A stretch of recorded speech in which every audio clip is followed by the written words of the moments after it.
Hello, beautiful soul. I'm Aurora, and welcome to Twin Flame Journey, a space where we explore the deeper meaning behind soul connections, divine timing, and the path that leads two hearts back to union. If you've been feeling the signs, you're in the right place. What if the moment he finally starts to feel is not the moment intimacy becomes louder, but the moment it becomes real in a way he can no longer perform his way through? Not the kiss, not the chemistry, not the attention, not even the closeness itself, but the hidden shift. The shift where intimacy stops being something he can manage and becomes something he has to experience. The shift where attraction stops flattering his ego and starts reaching his nervous system. The shift where he is no longer just enjoying the connection, but quietly being changed by it. Because there are many ways a man can stay near intimacy without ever truly feeling. He can desire without opening. He can connect without surrendering. He can speak without revealing. He can stay present in body while remaining absent in soul. But once that hidden shift happens, everything changes. Now the silence means something. Now the distance feels different. Now her presence enters his mind after she is gone. Now the man who once looked calm begins fighting emotions he cannot easily name. And that is when the divine masculine begins to feel for real. Not because he becomes weak, but because intimacy has finally touched the part of him he can no longer keep outside the experience. Chapter 1. Why he can feel attraction without truly feeling. There is a difference between being affected and being opened. A man can be affected many times in life without ever being truly opened. He can feel attraction. He can feel desire. He can feel chemistry. He can feel excitement, fascination, curiosity, physical pull, emotional stimulation, even a sense of deep connection for a moment. And yet, for all of that, he may still remain inwardly guarded. This is one of the most misunderstood truths about the masculine inner world. Many people assume that if a man is drawn in, if he is attentive, if he is present, if he is affectionate, if he keeps returning, then he must already be feeling deeply in the fullest sense. But that is not always true, because the divine masculine can experience attraction without yet entering the deeper territory of real feeling. He can enjoy closeness while still maintaining an internal distance. He can participate in connection while keeping the most vulnerable parts of himself outside the room. He can move through desire while still protecting his deeper emotional center from full contact. That is why some men seem emotionally engaged and emotionally absent at the same time. Not because they are always insincere. Not because nothing is real. But because attraction and true feeling are not the same event. Attraction can happen on the surface of a man. True feeling reaches his core. Attraction can stimulate him. True feeling reorders him. Attraction can make him want more time, more contact, more closeness.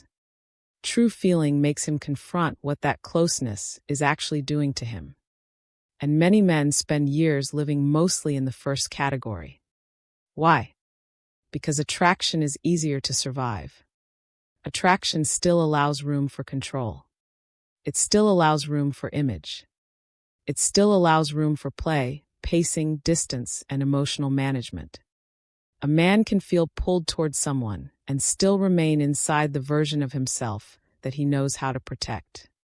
He can admire beauty, enjoy chemistry, appreciate depth, feel intrigued by someone's energy, even care in real ways. But as long as the experience stays within the boundaries of what he can manage, it may not yet touch the place where he truly feels in the way that changes him. That deeper place is often protected by years of conditioning. A boy learns very early what kind of emotions are safe to show and what kind are not. He learns that desire is often easier to carry than tenderness. That confidence is more rewarded than vulnerability. That composure earns respect. That too much visible feeling can threaten how he is perceived, even how he perceives himself. So over time, he becomes skilled at a certain kind of emotional living. He learns how to be affected without becoming transparent, how to want without becoming exposed, how to stay connected without surrendering too much control, how to remain present while still keeping a private chamber inside himself untouched. This is why he can go through many interactions, even meaningful ones, and still not feel in the deepest way. Because feeling deeply is not only about emotion. It is about what level of self the emotion reaches. A man may laugh, desire, flirt, care, miss someone, think about them, even enjoy emotional closeness. But if all of that still happens within the version of himself that is guarded, self-managed, and strategically composed, then a hidden distance may still remain. He is there, but not all the way there. This is what makes the hidden intimacy shift so important. Before that shift, he can stay near connection without letting it fully enter him. He can observe the intimacy while participating in it. He can enjoy what is happening while still holding on to a subtle internal authority over how deeply it is allowed to matter. In this phase, he may not even realize what he is doing. He might genuinely believe he is feeling fully, that he is being open enough, that he is being honest enough, that the connection is simply unfolding the way connections unfold. But then something changes. Not necessarily in a dramatic, outward way. Sometimes it is a sentence, a silence, a moment when the other person becomes emotionally real to him beyond attraction. A point where intimacy stops feeling like an enjoyable experience and starts feeling like emotional risk.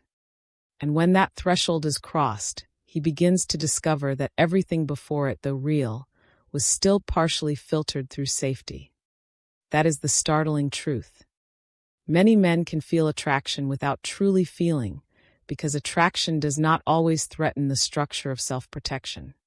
It can coexist with the mask. It can coexist with emotional caution. It can even coexist with unresolved wounds, avoidance patterns, and fear of being known. But true feeling begins when attraction is no longer enough to keep the experience at a distance. When he starts replaying what was said. When he starts noticing the emotional weight of a presence. When her absence no longer feels neutral.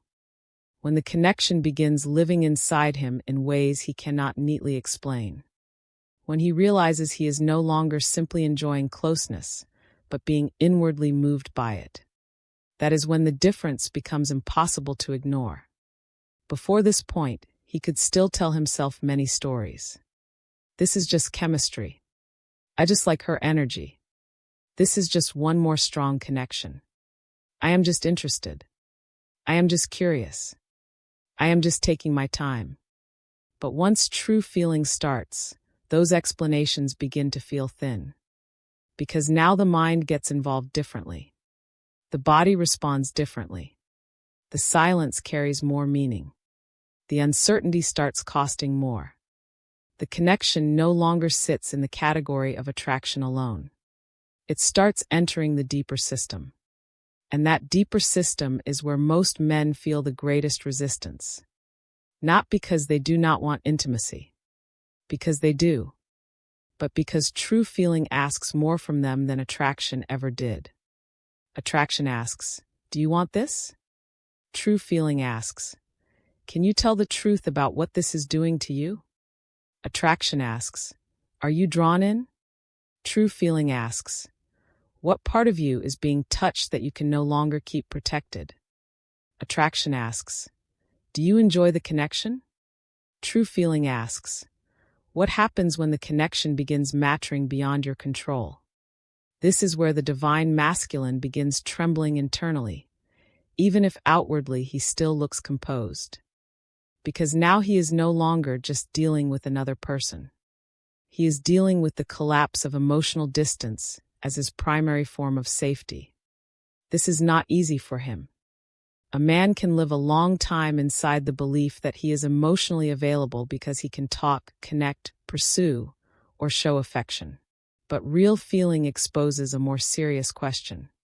Can he remain present once intimacy begins reaching the parts of him that do not know how to stay protected and honest at the same time? That is the threshold. And many do not realize how long a man can live before truly reaching it.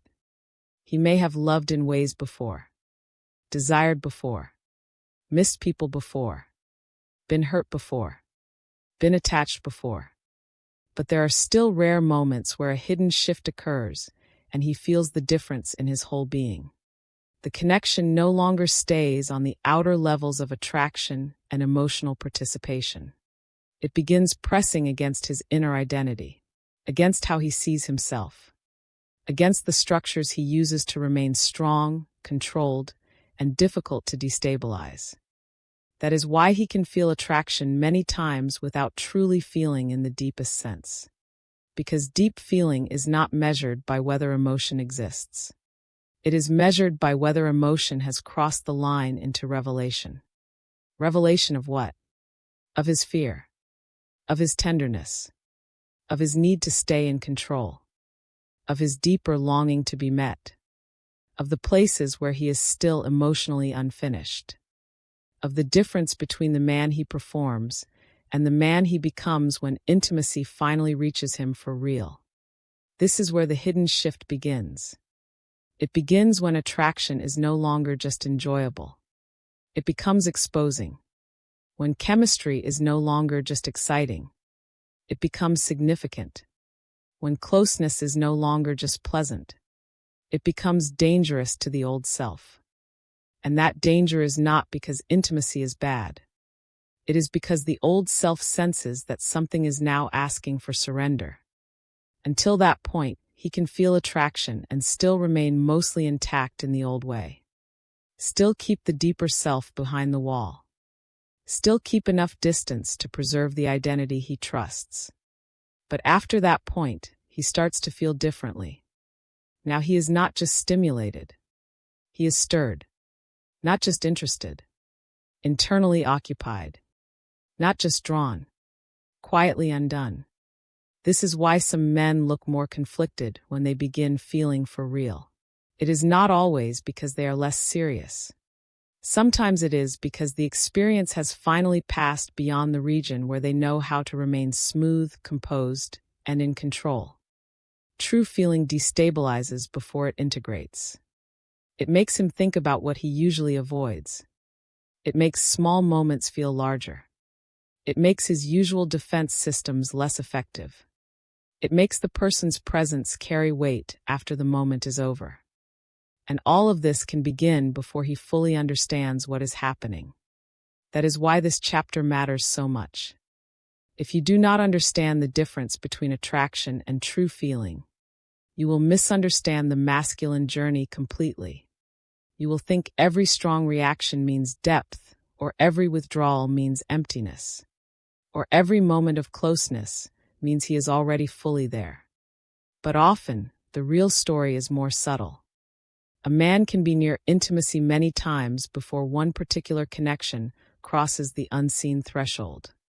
That makes him finally feel in a way he cannot easily manage. That is the hidden shift. And once it happens, the old rules stop working. Because now he is no longer just experiencing attraction. He is being reached. Chapter 2. The hidden shift begins when intimacy stops being performable. There is a stage in intimacy where a man can still stay inside the version of himself he knows how to control. He can be charming there, attentive there, protective there, even emotionally expressive there. He can say the right things, hold the right eye contact, create warmth, create tension, create closeness. He can be present enough to make the connection feel meaningful, while still remaining partly hidden inside himself. This is the part many people misunderstand. They think intimacy becomes real the moment he shows interest, the moment he opens up a little, the moment he lingers, the moment he returns, the moment he says something vulnerable. But none of those moments by themselves guarantee the deeper shift. Because a man can still do all of that while intimacy remains performable. And what does that mean? It means intimacy is still happening in a space where he can manage how he is experienced. He can regulate the impression, regulate the timing, regulate the emotional pace, regulate how much of his true inner world is actually available. He may feel, he may care, he may even be sincere, but he is still operating in a zone where the old self remains mostly intact. The old self that knows how to stay composed, how to stay attractive, how to stay difficult to fully read, how to appear emotionally engaged without surrendering too much real power. This is why some men can remain near intimacy for a long time without ever being truly changed by it. As long as intimacy remains performable, it can still fit inside the masculine structures of control. He can be romantic without being exposed, tender without being transformed, connected without being spiritually confronted, interested without being inwardly rearranged. That is the hidden safety of performable intimacy. It lets him stay near the fire without fully entering it. And for a while, that may feel enough. To him, to the other person, to the dynamic itself. But then something shifts. Not always loudly. Not always through a dramatic event. Sometimes through something almost invisible. A moment where the connection becomes too honest. A silence that says more than words. A look that reaches past the role. A sentence that enters his mind and does not leave. A moment where he realizes he is no longer simply creating intimacy. He is being affected by it. That is where the hidden shift begins.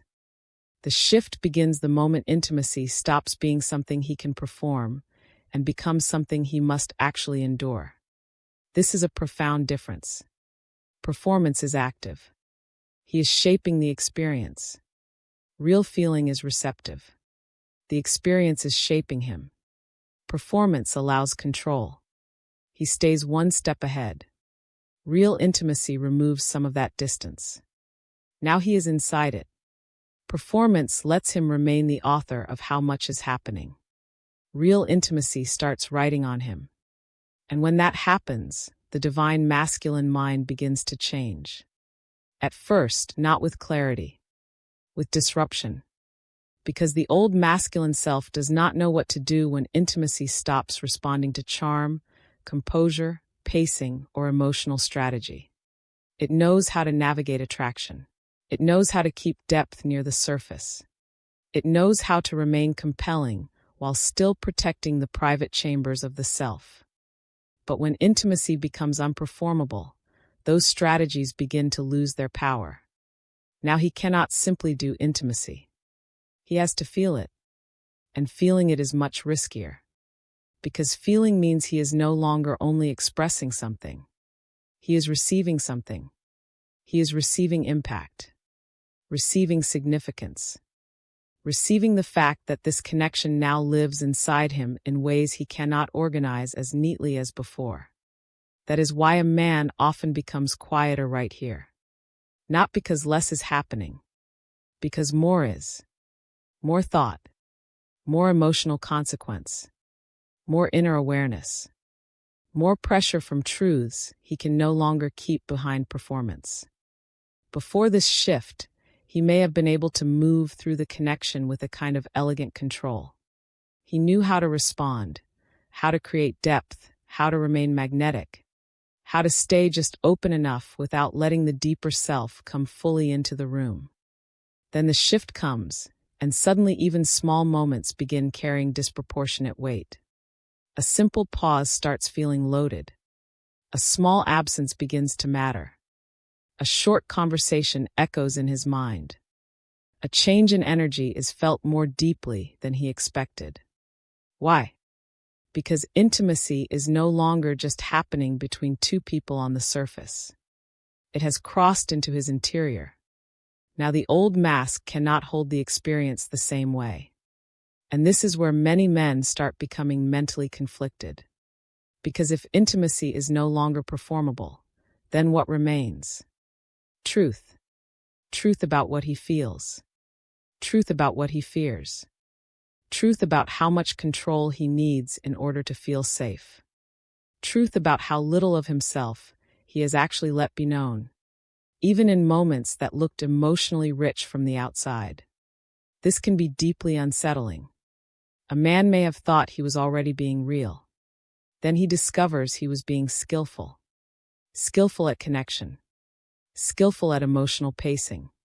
Skillful at appearing sincere. Skillful at creating intimacy without fully surrendering to what intimacy was doing to him. That realization can humble him, because he begins to see that there is a difference between expressing depth and being changed by depth. Many men know how to express depth. Far fewer know how to stand still when depth begins undoing the structures that once made them feel strong. This is why the hidden shift matters so much. It is the moment intimacy stops flattering his masculine identity and starts confronting it. Until then, he can still think, I am handling this. I know what this is. I can pace this. I can stay above this. But after the shift, he begins noticing something he cannot easily deny. This is getting inside me. And once he feels that, the relationship between him and intimacy changes forever. Because now he is no longer just the one initiating, responding, leading, withholding, or pacing. Now he is the one being reached. That word matters. Reached. Not entertained. Not stimulated. Reached. Reached in the mind. Reached in the nervous system. Reached in the emotional body. Reached in the private places where he normally stays self-contained. This is why performable intimacy can feel safe, while real intimacy starts feeling dangerous. Dangerous not because it is harmful. Dangerous because it asks the old self to loosen. A self built around steadiness through control. A self built around being hard to shake. A self built around not needing too much. A self built around remaining readable only in limited ways. When intimacy becomes unperformable, those limits are challenged. And that is the real shift. The shift from controlled participation to exposed participation. The shift from creating the experience to being changed by it. The shift from, I know how to do this, to I do not know what this is doing to me. That final sentence is where many masculine awakenings quietly begin. Not with mastery, with disorientation. Not because disorientation is the goal, because it is often the first honest sign that the old defenses are no longer enough. A man who can still perform his way through intimacy may look calm, but he has not yet crossed the threshold. A man who suddenly feels unsure, mentally occupied, inwardly stirred, even frightened by how much the connection is affecting him, may actually be closer to truth than he has been in years. Because truth often begins where performance fails. And real intimacy is one of the only forces strong enough to make performance fail without public drama. It does it privately, quietly, internally. It makes him realize that he cannot charm his way out of feeling, cannot self-control his way out of significance, cannot carefully manage the impression once the experience has already passed beyond impression and entered reality. This is why some men appear more conflicted precisely when the connection becomes more real. It is not always that they are less serious. Sometimes it is because seriousness has finally begun. Now the experience is no longer aesthetic, no longer conceptual, no longer something he can keep beautiful and distant. Now it is demanding. Demanding honesty. Demanding self-awareness. Demanding that he admit the difference between the intimacy he knew how to perform and the intimacy that is now touching the places he can no longer keep outside the experience. That demand is what frightens the ego, because the ego wants to remain competent. Intimacy at this level makes him feel less competent and more human. He may realize, I do not know how to be this affected and still feel in control. I do not know how to let this matter without becoming vulnerable. I do not know how to keep my old identity untouched if I keep letting this in. These are sacred confessions, even if they are not spoken aloud. They mark the moment where his inner world begins shifting from performance into truth. And truth, once entered, starts changing everything. It changes how he interprets silence, how he experiences absence, how he remembers moments, how he thinks about closeness, how he understands his own reactions. Most of all, it changes how he sees himself. Because now he cannot simply believe he is the same man he was before this shift. He has seen the limits of his old safety. He has seen that what looked like depth may have still been partially managed. He has seen that there is a form of intimacy he can no longer remain powerful inside in the old way. And that is not failure. It is revelation. The revelation that real intimacy begins when the self can no longer stay fully curated. When the experience starts leaking past the mask. When the emotional truth becomes too alive to keep inside polished structures. That is why this hidden shift matters more than almost anything else in the masculine journey. Because once intimacy stops being performable, he is forced into the deeper question. Who am I when I can no longer hide inside the version of myself that knows how to look strong? That question does not destroy him. It begins him. Because the divine masculine is not the man who performs intimacy best. He is the man who, when intimacy becomes real enough to dismantle performance, finally chooses truth over control. And that choice starts here. At the hidden shift. At the moment when something inside him whispers. You cannot just do closeness anymore. Now you have to feel it. Chapter 3. He starts feeling more than he can explain. At first, he notices something small. So small, in fact, that he almost dismisses it. A sentence that stays with him longer than it should. A glance he replays later for no obvious reason. A silence that feels heavier than words. A shift in tone that enters his mind and refuses to leave. None of it looks dramatic from the outside. But inside, something has begun. This is one of the clearest signs that the hidden intimacy shift is already happening. He starts feeling more than he can explain, more than logic can organize, more than the old masculine mind can quickly classify and put away. And this is where things become dangerous to the self he has been. Because a man can handle what he can explain. He can pace it, control it, minimize it, turn it into a concept. Reduce it to attraction, timing, chemistry, curiosity, emotional intensity, or simple interest. But when he starts feeling more than he can explain, the mind loses some of its old authority. Now he is not just experiencing the connection. He is being followed by it. Followed into routine, into work, into late-night thoughts, into pauses he did not expect to become meaningful. Into the quiet after the conversation has ended, when everything should return to normal, but does not. That is the first disruption. Normal no longer feels fully normal. Because some part of him is now carrying emotional weight he cannot easily trace back to one clear event. This is what makes the experience so unsettling. He cannot point to one dramatic moment and say, "That is why I feel this." Sometimes there was no confession, no turning point anyone else would notice, no obvious emotional explosion, just accumulation, small moments gathering force, tiny details becoming strangely charged, the emotional atmosphere around one person becoming different from everything else in his life. And suddenly, the man who usually knows how to stay steady begins noticing that one brief exchange can shift his entire inner state. Why did that message affect him? Why does that look return to his mind? Why does a slight distance feel so loud? Why does one honest interaction seem to carry more power than hours of shallow connection with someone else? Because he is no longer just processing events. He is processing significance. And significance is one of the hardest things for the old masculine mind to contain.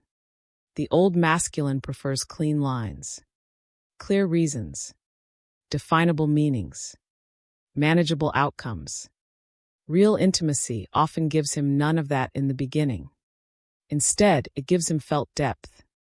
The kind of depth that does not arrive all at once with an explanation attached. It arrives through repetition, through the quiet realization that certain moments are staying alive inside him longer than they should, if this were only attraction, through the unsettling awareness that his body, mind, and emotions are responding to something his language has not yet caught up with. This is why he begins to feel more than he can explain. His system knows before his story does. That sentence matters, because many men do not first encounter deep intimacy as clarity. They encounter it as a kind of inner overflow. They feel too much meaning in too little space, too much weight in small moments, too much emotional consequence in things that, on paper, should not matter this much. But they do. A 5-minute conversation matters. A delay matters. A shift in energy matters. Presence matters. Absence matters. And that is where the hidden shift becomes undeniable. Before this point, he could still imagine he was observing the connection from a place of relative safety. He could tell himself he was simply interested, simply drawn in, simply enjoying the unfolding. But once he starts feeling more than he can explain, the observer position weakens. Now he is not outside the experience. He is inside it. And being inside it means he is no longer dealing with only desire. He is dealing with impact. Impact on thought. Impact on mood. Impact on how silence feels. Impact on how he reads his own reactions. That is why this stage often creates a special kind of restlessness in the divine masculine mind. He does not yet know exactly what this means, but he knows it means more than he is comfortable admitting. He may try to downplay it, try to stay practical, try to get back to routine, try to tell himself that he is reading too much into things. But the feeling remains. Not always dramatic, often subtle, yet persistent. And persistence is what begins to confront him. Because temporary attraction can be dismissed. Persistent inner movement cannot be ignored so easily. If the same person keeps living in his thoughts, if the same moments keep replaying, if the same emotional atmosphere keeps entering his mind without permission, then something deeper is happening than he first wanted to believe. This is where the masculine mind becomes both fascinated and unsettled. Fascinated because part of him recognizes something rare. Unsettled because rarity asks different questions than ordinary attraction does. Ordinary attraction asks, "Do you like this?" Rare intimacy asks, "Why is this entering you so deeply?" Ordinary attraction asks, "Do you want more?" Rare intimacy asks, "Why does even a little feel like so much?" Ordinary attraction asks, "Are you drawn in?" Rare intimacy asks, "What in you is waking up?" That last question is often the one he resists most. Because if something in him is waking up, then he must face what was asleep. His deeper tenderness, his emotional hunger, his fear of being affected, his fear of not being able to control what matters, his longing not just for connection, but for a form of intimacy that reaches beneath the image. And this is why explanation begins to fail him. He can explain chemistry. He can explain attraction. He can explain curiosity. He can explain liking someone. He can even explain strong emotions in broad terms. But how does he explain why one person's silence feels louder than another person's presence? How does he explain why his mind keeps returning to details that should have faded? How does he explain why he feels a shift in himself before anything fully visible has happened? This is where the old mental habits begin breaking down. Because the old habits depend on reducing experience quickly enough that it never destabilizes identity. But now the experience is resisting reduction. It keeps carrying more meaning than the categories can hold. So he starts circling it, thinking about it at strange times, testing explanations, trying to find the right story. trying to decide whether this is real or simply intense, whether it is depth or projection, whether it is awakening or just emotional overstimulation. But often the deeper answer is simpler. He is starting to feel what he can no longer perform around. That is why explanation fails, because performance and explanation are cousins. They both give structure. They both create distance. They both help him remain the one who understands, rather than the one who is being undone. But this intimacy shift does not care whether he understands it neatly at first. It wants contact. Real contact. And real contact always outruns language in the beginning. He feels before he names. He notices before he interprets. He is moved before he has a theology for what is happening. This is why some of the deepest turning points in masculine awakening look almost invisible. Nothing public changes, but inside, everything starts becoming charged with meaning. He notices himself waiting, wondering, replaying, feeling the emotional temperature of things more intensely than before. This does not always mean obsession in the unhealthy sense. Sometimes it means sensitivity has returned to places that were long defended. That is crucial, because one of the great tragedies of the unawakened masculine is not that he feels too much. It is that he often lives cut off from how much he could feel if the right form of intimacy ever reached him. Then, when that intimacy finally does reach him, the first experience is not graceful emotional wisdom. It is overload. Not because the intimacy is wrong, because the old self was built for distance, not for this kind of inward contact. So he begins feeling more than he can explain, and the mind reacts in predictable ways. It starts scanning, searching for certainty, trying to regain control by naming the experience too quickly or dismissing it too soon. But the more real the connection is, the less those tactics work.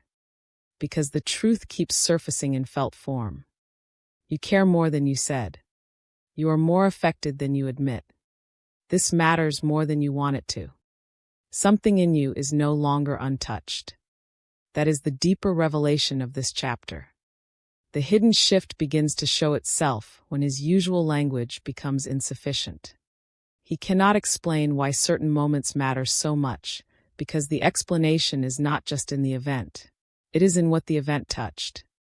It touched his guardedness, his longing, his nervous system, his quiet wish to be met, his fear of what happens when being met becomes emotionally real. And once those things are touched, simple explanation becomes impossible. That impossibility is not weakness. It is threshold, a threshold between the old masculine, who must understand everything in order to allow himself to feel it, and the awakening masculine, who begins to realize that some of the truest experiences arrive first as inner knowing, then later as language. This changes the emotional field completely. Now he is no longer deciding whether the connection is interesting. Now he is confronting the fact that it is entering him, entering his thoughts, his body, his silences, his questions, his private emotional life. And because it is entering him there, he cannot keep treating it like something light, even if he tries. That is why this phase is often marked by contradiction. He feels deeply, yet struggles to say why. He knows something is happening, yet cannot yet frame it in a way that feels safe. He wants to understand before surrendering. Yet the experience itself is already asking him to surrender some of the need for immediate understanding. That is the hidden shift. He starts feeling more than he can explain. And in that gap between feeling and explanation, the old masculine loses some of its grip. Because once a man is moved beyond what his categories can hold, he is standing very close to real change. Not polished change. Not performative change. Real change. The kind that begins in silence. The kind that begins when the mind admits, however reluctantly, this is touching me more deeply than I know how to say. And once he reaches that point, the story is no longer just about attraction. It is about awakening. Chapter 4. The shift happens when safety turns into emotional risk. At the beginning, intimacy can feel safe in all the ways that do not yet threaten him. Safe because it is warm. Safe because it is mutual. Safe because it is still unfolding in ways he can pace, read, and manage. Safe because it brings comfort without yet demanding too much of the deeper self. He may enjoy the conversation. Enjoy the presence. Enjoy the way this person seems to understand him. Enjoy how easy it feels to stay close, at least for a while. And in this early stage, he may even believe that what he is feeling is peace. But often, it is not peace yet. It is emotional safety without full emotional risk. That difference matters more than most people realize. Because many men can remain close as long as intimacy still feels emotionally safe inside the old architecture of control. As long as nothing too irreversible has happened internally, he can lean in. He can be soft. He can be attentive. He can be emotionally available in ways that still fit the version of himself he knows how to maintain. But then the hidden shift begins. The same intimacy that once felt soothing starts becoming dangerous. Not because the person changed. Not because the connection became false. But because something in him crossed a line. Now this is no longer just comforting. Now it can hurt him. Now it can matter enough to affect his sleep, his focus, his mood, his sense of control. Now her presence is not just pleasant. It is important. Now her absence is not just neutral. It is felt. Now the connection is no longer something he can simply enjoy. It is something he can lose. And that is when safety turns into emotional risk. This is one of the deepest changes that happens inside the divine masculine mind. A connection that once felt manageable suddenly begins carrying consequences. It enters the realm where he can no longer stay near it without being altered by what it means. At first, intimacy may have felt like relief. A place where he could exhale. A place where he felt seen, appreciated, energized, perhaps even healed in small ways. But when it becomes real enough, the mind starts asking a different question. What happens if this matters more than I can control? That is where the old masculine begins to tighten. Because emotional safety is one thing. Emotional risk is another. Safety says, this feels good. Risk says, this could break me open. Safety says, I like being here. Risk says, I may not be the same if this changes. Safety says, I can enjoy this. Risk says, I can lose this. And for a man who has spent years building his life around internal control, the movement from safety into risk can feel almost intolerable at first. This is why he may start pulling away right when the connection becomes more real. Not because it means less, because it means more. That paradox sits at the heart of so much masculine confusion. From the outside, it can look contradictory. Things deepen, and suddenly he becomes more careful. The bond feels stronger, yet he seems more distant. The closeness becomes more emotionally alive, yet he begins talking less, pausing more, thinking harder, retreating sooner. Why? Because he is no longer only receiving the pleasure of connection. He is now carrying the vulnerability of significance. That is a completely different burden. A man can remain surprisingly relaxed while intimacy still feels reversible. While it still feels like something he can step in and out of without too much cost, he may seem open, light, and naturally present.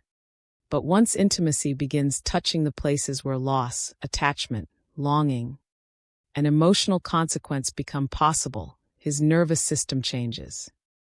Now the mind starts watching more carefully. Now the heart starts protecting itself. Now the old defenses begin rising. He may not even have the language for this. He may simply say he feels overwhelmed, confused, or uncertain.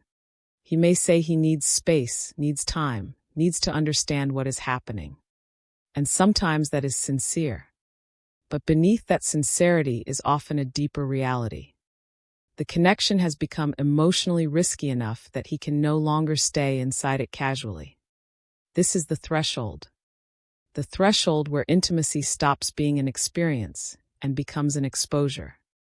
Before this point, he may still believe he is in command, that he can enjoy, participate, even care, while preserving enough distance to remain inwardly protected. After this point, he starts realizing that protection is slipping. He is thinking more than he wants to, feeling more than he can explain, watching small changes too carefully, noticing the emotional effect of things that once would have seemed minor. That is not just attraction. That is risk. Real emotional risk. The risk of caring. The risk of being changed. The risk of being known. The risk of discovering that another person's presence has entered his inner world more deeply than he intended. And this risk is exactly what makes him finally start to feel for real. Because as long as intimacy stays in the category of safe pleasure, he can still keep a large part of himself outside the experience. He can participate without fully yielding. He can care without fully admitting the cost of caring. He can stay warm without becoming vulnerable in the deepest sense. But once the possibility of hurt appears, once the possibility of real absence, real longing, real loss, or real emotional dependence begins breathing inside the connection, the protected self loses some of its old stability. Now he cannot pretend that this is just one more connection. Now his body knows better. Now his thoughts testify against him. Now the weight of what is happening becomes harder to minimize. That is why safety turning into emotional risk is such a sacred shift. It forces the masculine mind out of comfort and into truth. Truth about attachment. Truth about fear. Truth about how much of his calm depended on not caring too much. Truth about how much he relied on emotional manageability to feel strong. This is where many men begin acting in ways that even they do not fully understand. They become more quiet, but more inwardly alert. More distant, but more mentally occupied. More restrained, but also more emotionally affected. They may appear to be stepping back, while internally they are feeling the connection more than ever. This is because emotional risk changes the whole field. Before, intimacy felt like a gift. Now it also feels like a mirror. A mirror showing him exactly how much he stands to lose if he lets this become fully real. A mirror showing him how fragile some of his control really is. A mirror showing him that the old form of masculinity, the one built on staying unreadable and self-contained, may not survive the depth of what is opening. That can feel frightening. Not because intimacy is wrong. Because intimacy is moving beyond comfort and into transformation. Transformation always carries risk. The risk of not being able to go back. The risk of becoming softer than the old self knows how to tolerate. The risk of having to admit that this matters. The risk of no longer being able to live from the protected story that says, I am fine as long as I stay in control. This is why real intimacy often becomes emotionally difficult at the very moment it becomes spiritually meaningful. Meaning brings risk. The more meaningful the connection becomes, the more it threatens the structures he used to stay safe. And safety, when built on distance, always begins trembling in the presence of meaningful intimacy. He may not know what to do with that trembling. One part of him wants to go deeper. One part of him wants to restore the old order. One part recognizes the gift. Another part fears the cost of receiving it. This inner division can make him feel unstable in a way he is not used to. He may start questioning everything, not because the connection is unreal, but because it is becoming real enough to demand a level of self-honesty he has not yet mastered. That is what emotional risk does. It strips away the fantasy that closeness can stay beautiful without becoming costly. Because anything that can truly bless him can also break him open. Anything that can truly soothe him can also expose his dependency. Anything that can truly meet him can also reveal how lonely he was before he was met. Anything that can truly touch him can also show him how much of himself he built around not being touched too deeply. This is why the shift feels so sharp. He thought intimacy was giving him safety. Now he realizes it is also asking for courage. He thought closeness was simply pleasurable. Now he realizes it is consequential. He thought he was enjoying the connection. Now he realizes he is vulnerable to it. That is the deeper awakening. A man does not finally feel because intimacy becomes louder. He finally feels because intimacy becomes risky enough that the old emotional distance can no longer protect him from the truth of what is happening. And the truth is often very simple. She matters. This matters. I can lose this. I can be hurt here. I am no longer untouched. Those truths are hard for the masculine mind when it is still organized around emotional control. But they are also holy because they mark the exact place where real feeling begins. Feeling begins when something is no longer just enjoyed, but inwardly weighted. When presence becomes precious. When absence becomes loud. When closeness stops being just safe and starts becoming worth the risk of pain. That is why this shift frightens him before it frees him.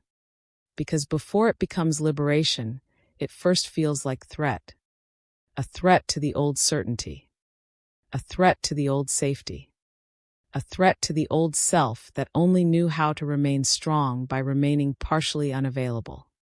But if he stays with this process long enough, he begins realizing something profound. The risk is not the enemy. The false safety was. The false safety of staying near intimacy without ever fully entering it. The false safety of remaining emotionally protected at the cost of never truly being changed. The false safety of keeping his heart behind the wall and calling that peace. Real intimacy ends that illusion. It says, if this is going to be real, you will have to risk something. You will have to risk your old self. Your old habits. Your old story about what masculinity is. Your old belief that you can stay safe by staying half present. And that is precisely why this hidden shift is so powerful.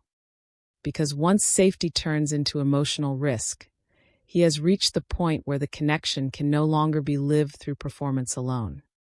Now he must decide whether he will retreat into old protection or let the risk teach him how to feel without hiding. That decision does not happen all at once. But it begins here. At the moment when intimacy stops being safe enough to manage and becomes real enough to matter.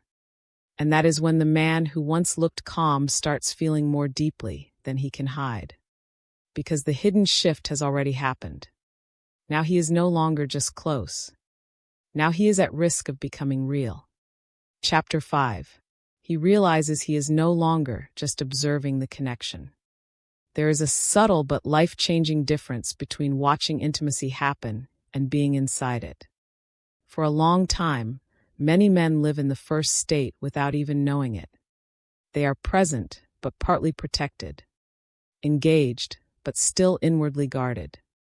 They participate in closeness, yet preserve enough emotional distance to remain the quiet observer of what is unfolding.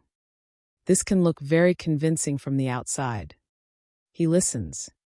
He responds. He leans in. He shares. He seems emotionally available, even sincere. He may feel attraction, tenderness, curiosity, even genuine affection. And all of that can be real. But there is still a hidden separation. A part of him is experiencing the connection. Another part is standing outside it, monitoring, managing, measuring, making sure he never falls so fully into the experience that it takes him somewhere he cannot control. That is what observing the connection feels like. He is close enough to enjoy it, not yet surrendered enough to be changed by it. This is one of the most important stages in the masculine journey, because many men stay here for years. They do not fully lie. They do not fully fake. They simply remain partially outside their own deepest participation.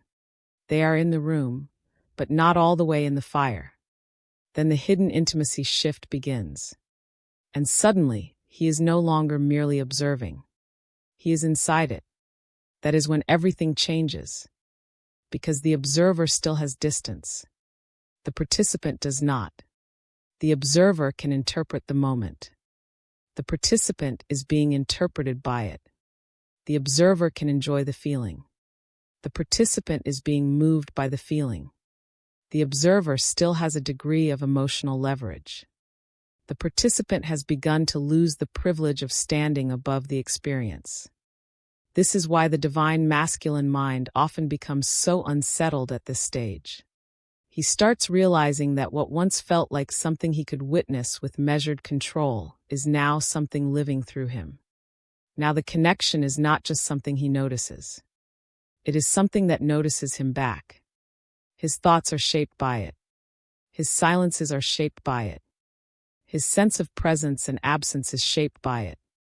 His emotional state begins responding to subtleties he can no longer dismiss. That is how he knows the shift has already happened.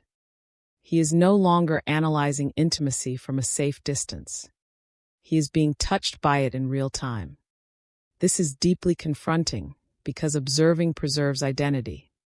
A man can remain the same version of himself while observing.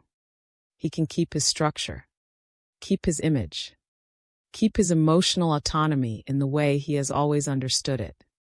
But once he becomes a participant, intimacy starts reaching the places where identity is less stable. Now he is not just noticing that he likes her. He is noticing that her presence affects his inner climate. Now he is not just aware of the connection. He is aware that the connection has entered him. And that awareness can feel almost shocking. Because one of the old comforts of the masculine mind is the belief that if he can still observe, then he is still in control. He may be interested, maybe even deeply interested, but he is still the one with perspective. Still the one who can step back mentally and say, I see what this is. But when the shift happens, that position begins to weaken. Now he does not only see what this is, he feels what it is doing to him. And that is far more vulnerable. It is one thing to say, this is a strong connection. It is another to realize, this connection is changing the way I think, the way I wait, the way I feel silence, the way I carry another person's presence in my mind. That is not observation. That is participation. This is why small things begin feeling larger. A brief message matters. A tiny shift in tone matters. A pause matters. A certain kind of absence matters. Why? Because the observer has become involved. Not casually. Not aesthetically. Actually involved. This is where real intimacy becomes spiritually serious. Because as long as he is only observing, the connection can still remain partly conceptual. He can admire it, be moved by it, think about it, even enjoy being near it. But it still lives outside the deepest level of personal consequence. Once he becomes a participant, consequence arrives. Now what happens between them does not stay between them. It happens in him. That is a huge shift. The divine masculine often does not know how to speak this transition clearly, because it is not always dramatic enough to explain with obvious language. There may be no big external milestone, no official turning point that others would easily recognize. Only this. He starts carrying the connection differently. He starts noticing that he is no longer just studying it. He is feeling its weight, no longer just responding to it. He is being inwardly organized around it. That organization can be beautiful. It can also be frightening, because once he is a participant, he cannot return to the emotional innocence of, I am simply seeing where this goes. Now something is already happening. Now he is in the current, not just watching the river. And for a man trained to survive through self-command, that can feel risky. He may begin noticing that his usual mental distance is harder to maintain, that his usual ability to stay composed feels less effortless, that the connection is no longer a topic. It is an atmosphere. This is what many people miss.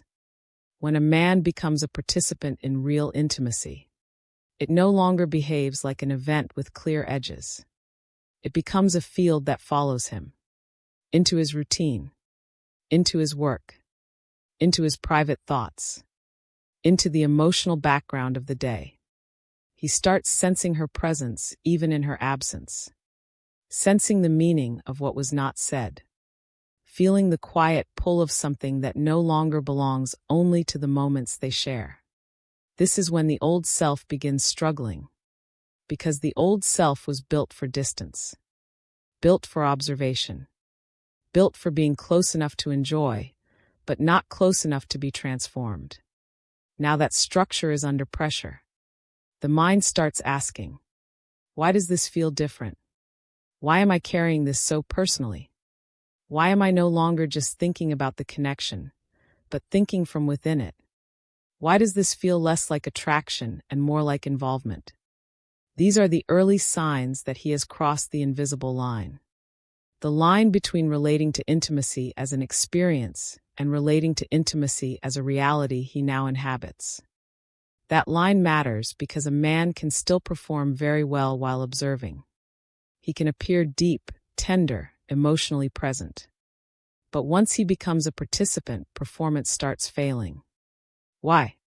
Because performance depends on distance. Participation removes some of that distance.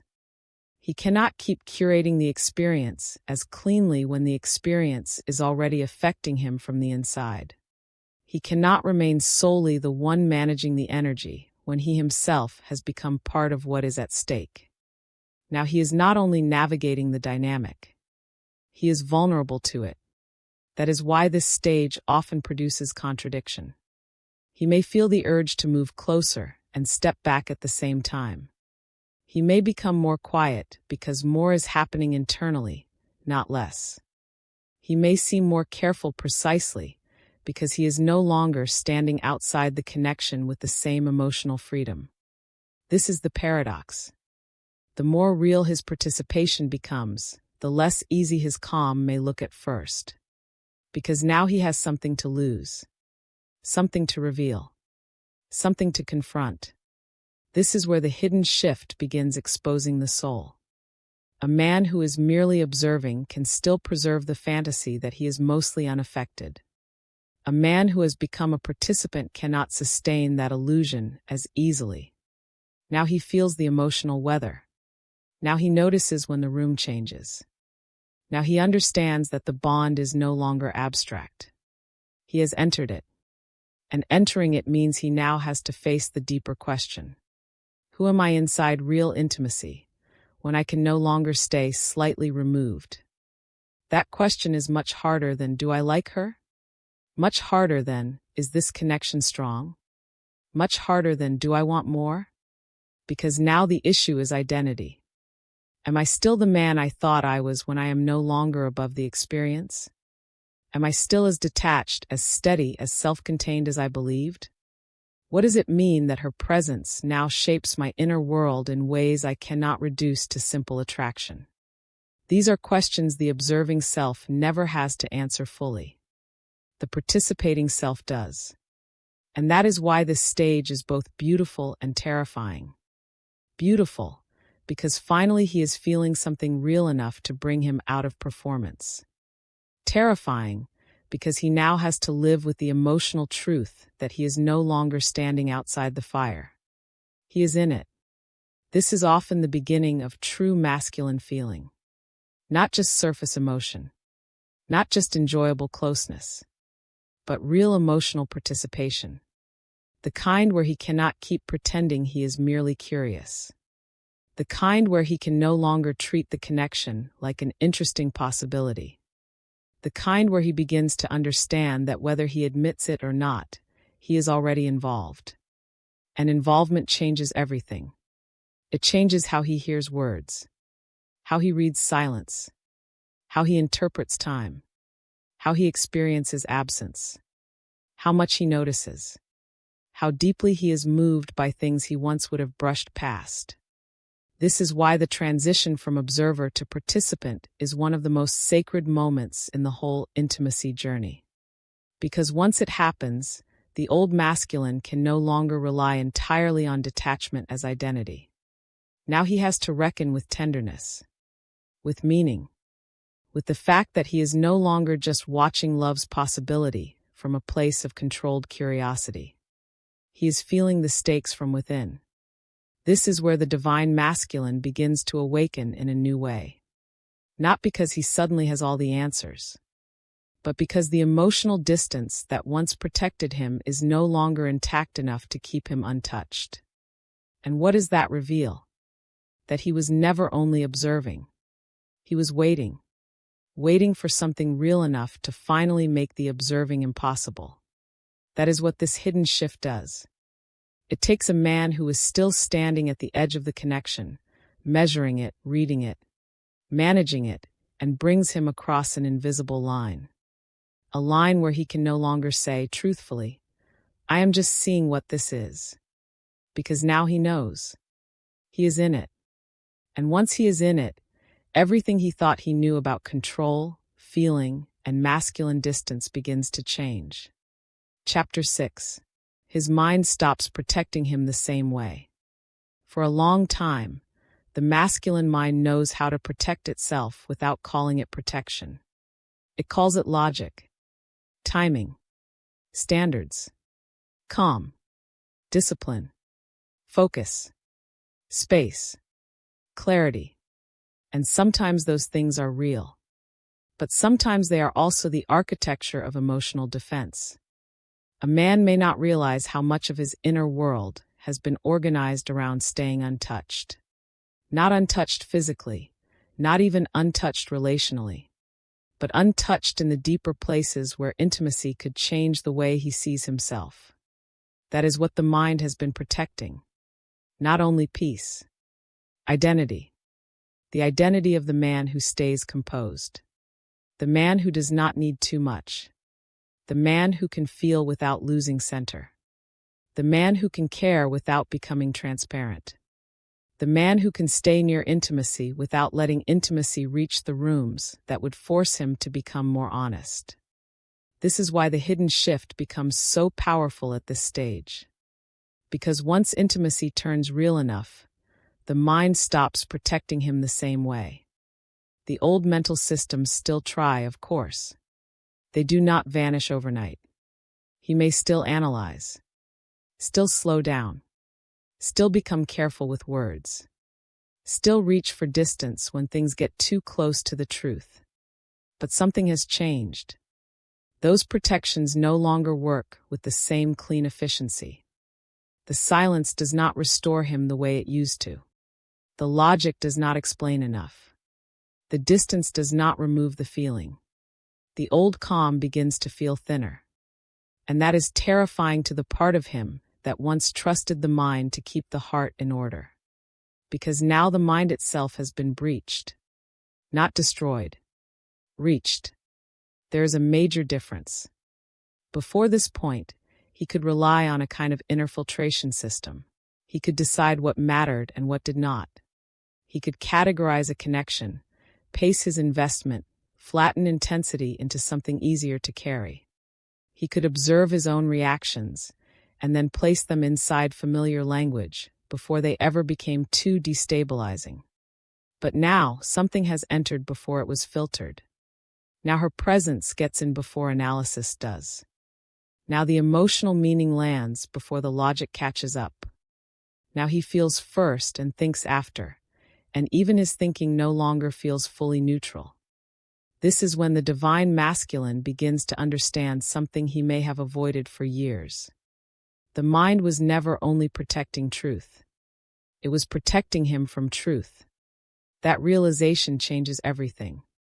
Because once a man sees that some of his clarity was actually controlled distance, some of his discernment was actually emotional caution, some of his calm was actually a carefully maintained buffer between himself and vulnerability, then the old mental authority begins to lose its innocence. He may still say, "I need to think." But now he knows thinking is no longer simple. Because the mind itself has become emotionally involved. This is the deeper shift. His mind is no longer standing above the experience. It is inside the experience. And once the mind is inside it, protection becomes more difficult. He starts noticing how quickly he used to reframe things that threatened his control. How quickly he minimized. How quickly he interpreted emotional discomfort as a sign to pull back. How quickly he used the language of caution to hide from the fact that something was getting too real. That pattern becomes harder to sustain once intimacy has already entered the deeper layers. Because now the mind betrays him, in the holiest way. It keeps returning to her. To the tone. To the pause. To the silence. To the way she felt. To the way he felt around her. To the things he cannot explain without admitting that this mattered more than he wanted it to. This is what it means when the mind stops protecting him the same way. It no longer shields him from emotional consequence. It starts revealing it. The very tool he once used to stay safe now becomes the place where the truth keeps surfacing. He tries to think his way back to distance. The thoughts return him to meaning. He tries to regain composure. The composure now feels interrupted by memory.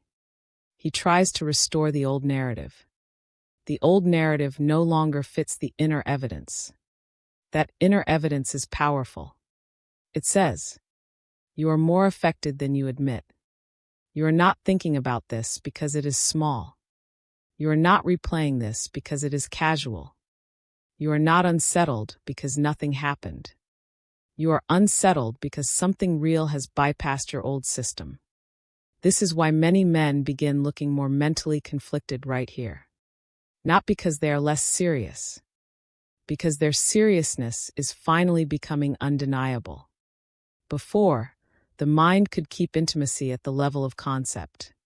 Now intimacy has become internal reality. And reality creates pressure.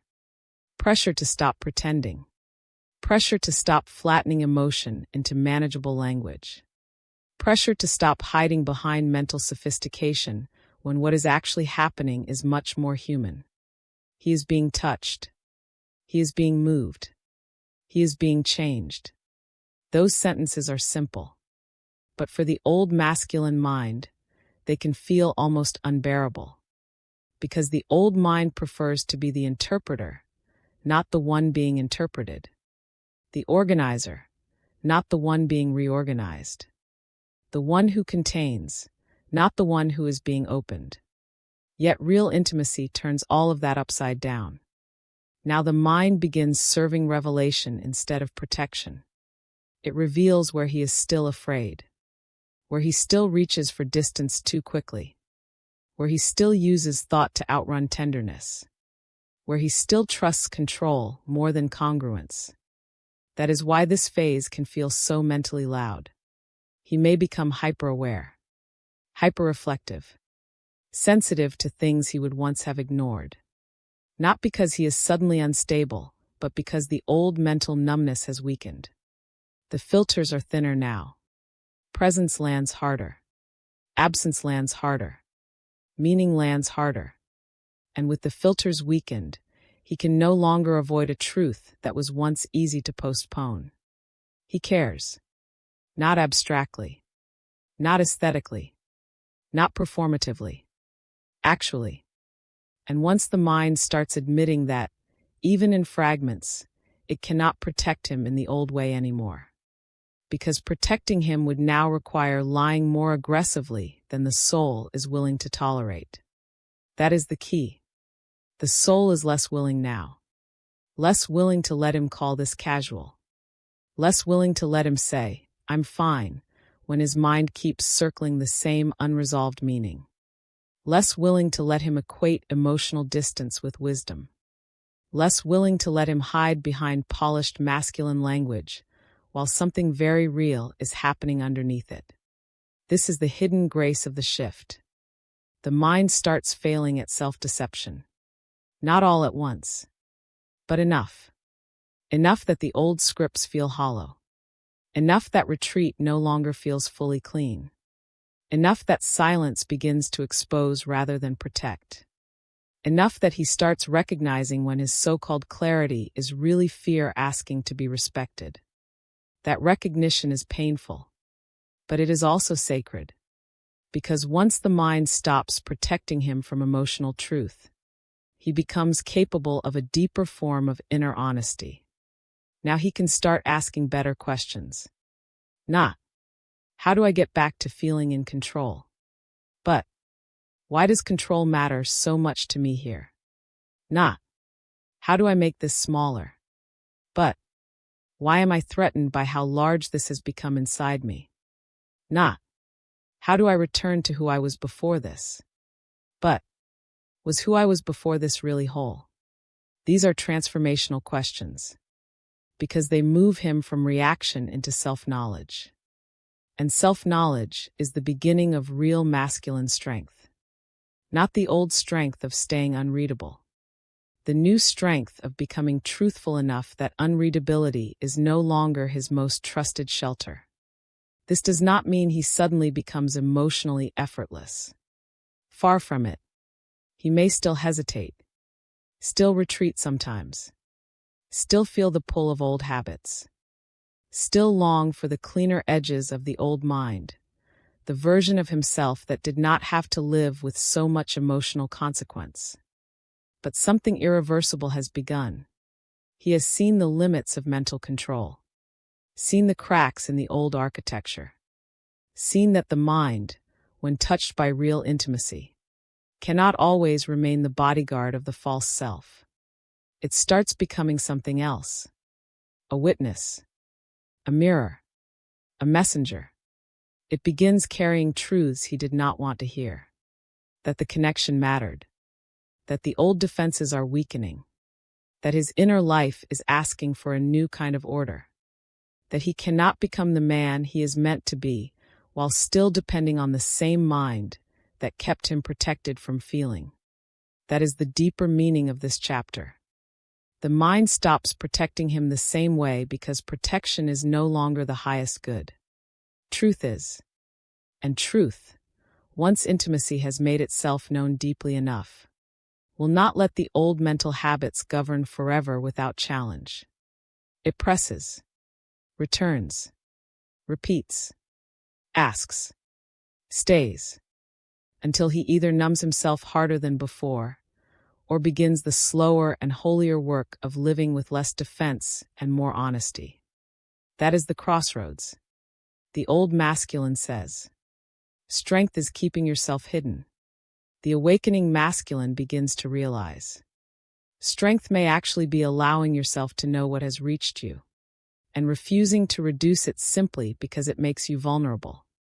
This changes the entire emotional field, because now the mind is no longer only guarding the gates.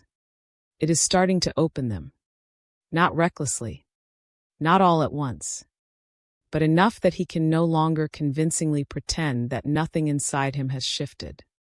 Enough that he can no longer use thought only as escape. Now thought becomes confrontation. Enough that he begins understanding that what he once called protection may have also been imprisonment. And once he sees that, he cannot fully go back.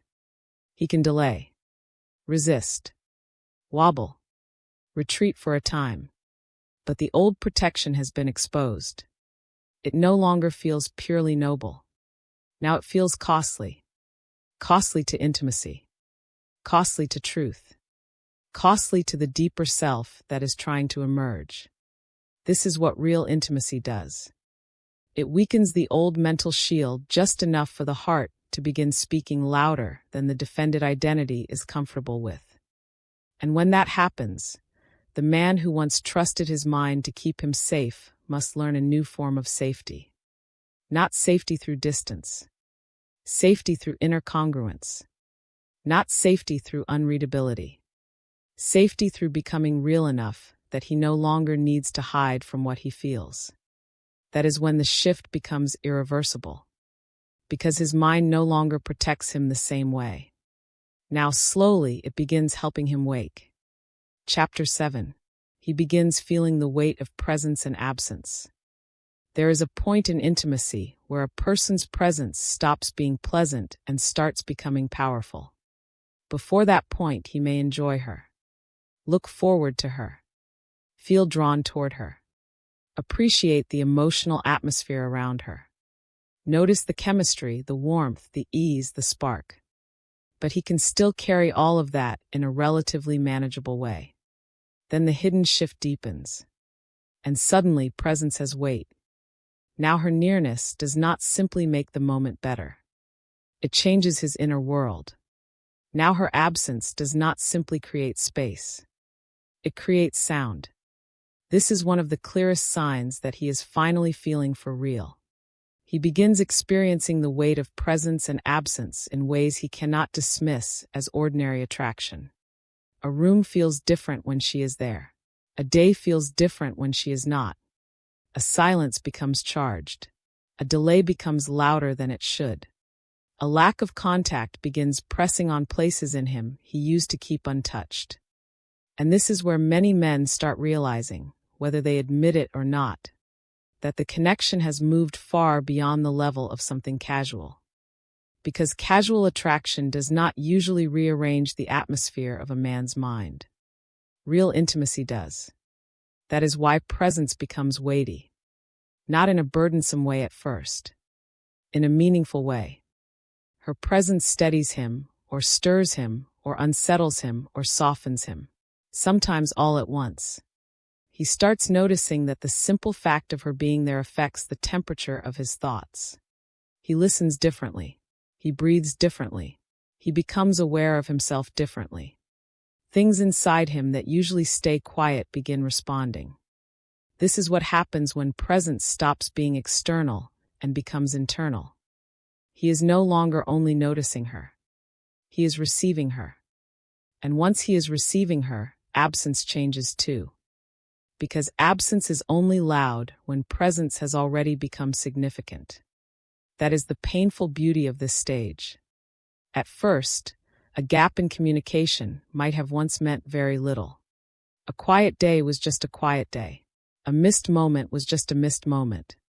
But now, after the hidden shift, absence begins carrying emotional information. It begins pressing on him in a way that reveals how deeply the connection has entered his inner life. He notices the missing. Not dramatically, perhaps, but consistently. The missing of her tone, her energy, her attentiveness, the field that existed when she was there. The way things felt more alive, or more anchored, or more charged with meaning. And when that field is gone, he does not simply move on as smoothly as before. He feels the difference. This is one of the hardest truths for the old masculine to face. Because as long as presence and absence feel emotionally equal, he can keep pretending that the connection remains under control. But once presence starts nourishing something and absence starts exposing something, he knows the old distance is breaking down. Now he is not just near intimacy. He is affected by its rhythm. And that rhythm begins teaching him what matters. What matters is what changes the atmosphere of his mind. What matters is what lingers when it is gone. What matters is what silence cannot erase. That is why this chapter is so important. The hidden shift becomes undeniable when he begins feeling not only the pleasure of closeness, but the ache of its withdrawal. Not necessarily the withdrawal of rejection. Sometimes just the ordinary absence of someone who has become emotionally significant. The pause between moments. The loss of immediate access. The change in relational energy. And suddenly, the silence becomes very loud. Why? Because silence is no longer empty. It is contrast. Contrast between what he feels when she is present and what he feels when that presence is removed. Contrast between the emotional steadiness he thought he had and the subtle disorganization that now appears when she is gone. Contrast between the old life, where he could remain mostly unaffected, and the new reality, where something in him now responds deeply to what is and is not there. This is the stage where many men become even more mentally occupied. Not because they are trying to dramatize anything, because the nervous system has started assigning meaning. Presence means something now. Absence means something now. And once that starts happening, the mind circles. What changed? Why does this feel heavier now? Why does her silence say so much? Why do I feel more when she is gone than I allowed myself to feel when she was here? These are painful questions, but they are holy ones, because they reveal that his emotional life is no longer numb in the same old way. Something has come alive enough that lack can now be felt as lack, not just intellectually, in the body, in the chest, in the rhythm of thought, in the strange emotional pressure of a day that feels slightly off because a person has become part of the inner landscape. That last part matters. She is no longer just someone in his life. She is part of the landscape of his inner life. And that is why presence and absence gain weight. A tree outside the window becomes part of the landscape only after you have lived with it long enough to notice when it is gone. In the same way, a person becomes emotionally weighty when their presence has settled into the mind and nervous system as something more than an event, something stabilizing, something awakening, something quietly formative. Then, when that presence is interrupted, the interruption reveals the depth of the imprint. This can frighten him, because now he understands something he may have avoided admitting before. He is not just attracted. He is attached in some human, meaningful, inward way. Not necessarily in a desperate or unhealthy way, but in a real way. Real enough that absence alters him. Real enough that silence becomes information. Real enough that he can no longer claim he is simply observing the connection with detached interest. He is participating. And now he is feeling the consequences of participation. This is often where masculine fear rises sharply, because presence is easier to enjoy than absence is to interpret. When she is there, the experience can still feel beautiful, immediate, embodied. But when she is gone, he is left alone with his mind, and the mind starts revealing how much he has already let in. He begins to see how much of his emotional state now responds to a person outside himself. How much her nearness had become a form of coherence. How much her absence now exposes the places where he is more affected than the old self wants to admit. So what does he do? Sometimes he resists harder. He tries to regain independence through withdrawal. He tells himself the feeling is too much. He reaches for logic. Tries to flatten the significance. Tries to convince himself that if absence is hurting, then maybe carrying this much is dangerous. But the truth remains. Absence only feels this loud because presence had already become sacred. That is the deeper reality. And sacred presence always creates sacred ache when it is interrupted. This does not mean the relationship is perfect. It does not mean the future is guaranteed. It does not mean every intense absence is destiny. It means something simple and profound. He is finally feeling the weight of being emotionally touched, the weight of another person mattering, the weight of realizing that intimacy has crossed into the deeper chambers of mind and body, the weight of no longer being able to call this light when his entire inner atmosphere changes based on whether that presence is near or far. This stage changes the masculine because it teaches him the cost of significance. Significance always has a cost. The cost of waiting. The cost of uncertainty. The cost of caring. The cost of no longer being fully protected by emotional distance. The cost of realizing that he is vulnerable not just to pleasure, but to absence. And vulnerability to absence is one of the most honest things that can happen to a man. Because now he cannot keep lying to himself about how much this matters. Now the evidence is experiential. Now the body knows. Now the mind knows. Now silence itself has become a witness. That is why many awakenings deepen here. Not in the moments of closeness alone, but in the spaces between them. In the quiet. In the not knowing. In the realization that what he once thought he could manage has now entered him deeply enough that he cannot simply switch it off when the person is not there. This is where he begins learning a painful but necessary truth. What nourishes him also has the power to expose him. Her presence nourishes. Her absence exposes. It exposes how much he leaned into the emotional field without fully admitting it. How much peace he found in the connection. How much hidden hunger the connection was feeding. How much of his guardedness softened in her presence, only for the absence to show him just how real that softening had become. This is why absence can feel louder than conversation. Because absence removes the distraction of interaction and leaves only the truth of impact. And impact is hard to fake. He can fake composure for a while. He can fake indifference in words. He can even perform a kind of steadiness externally. But he cannot fake what his inner world does with presence and absence once the shift has happened. That inner world tells the truth. It says, you feel the loss of what was there. You notice the emptiness. You miss the field. You are no longer untouched. That is the confession hidden inside this chapter. He begins feeling the weight of presence and absence because intimacy has become part of his nervous system, not just part of his schedule. And once that happens, there is no easy return to the old emotional distance.